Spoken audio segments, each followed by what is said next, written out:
एक पच्चर चलाना मुख्यमंत्री, जिन्हें नाजुक समय में अंतर्जातीय एकता और भाईचारे के लिए एक ताकत बनना चाहिए था, ने खुद ही दोनों समुदायों के बीच दरार पैदा करने के लिए अपमानजनक शब्दों का इस्तेमाल किया है।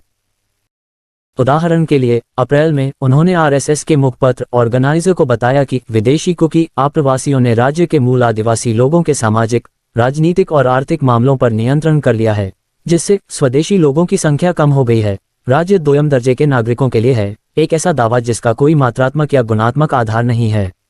वास्तव में उन्होंने खुद 5 साल पहले एक मीडिया सम्मेलन में कहा था कि मणिपुर में कोई अवैध घुसपैठिया नहीं है, लेकिन ये केवल छिटपुट मौखिक पुनरावृत्तियों के बारे में नहीं है। सिंह सरकार ने स्वदेशीकरण की अपनी राजनीति को मजबूत करने के लिए कार्रवाई की भावना भी प्रदर्शित की है।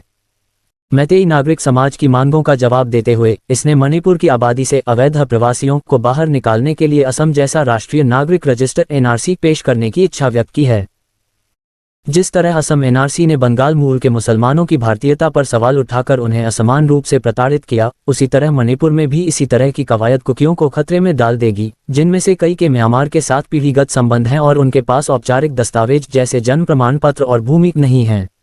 स्वामित्व विलेख संक्षिप्त अंत पर, जैसा कि संगमुआन हेंगसिंग और टावना वाल्टे ने ईस्ट मोजो के हालिया आलेख में प्रकाश डाला है, राज्य सरकार ने इस साल की शुरुआत में व्यक्तियों के बायोमेट्रिक विवरण एकत्र करके म्यांमार से अवैध अप्रवासियों की पहचान करने के लिए कुकी प्रभुत्व वाले पहाड़ी जिलों में सत्यापन अभियान शुरू किया था। उनका तर्क है कि यह कुकी परिवारों की गोपनीयता का अन्यायपूर्ण उल्लंघन है। विशेष रूप से ये सत्यापन अभियान बिना किसी उचित कानूनी आदेश के चलाए गए थे। असम में एनआरसी को इसके अलगाववादी डिजाइन के बावजूद सुप्रीम कोर्ट द्वारा मंजूरी दे दी गई थी। सिंह ने यह भी संकेत दिया है कि उनकी सरकार अवैध प्रवासियों की पहचान करने के लिए घर घर सर्वेक्षण शुरू करेगी।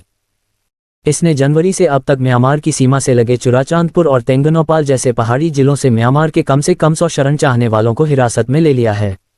जब ये सब चल ही रहा था, फरवरी में सिंह ने घोषणा की कि उनकी सरकार सीमा पार घुसपैठ को रोकने के लिए भारत म्यांमार सीमा पर 34 नई पुलिस चौकियां स्थापित करेगी।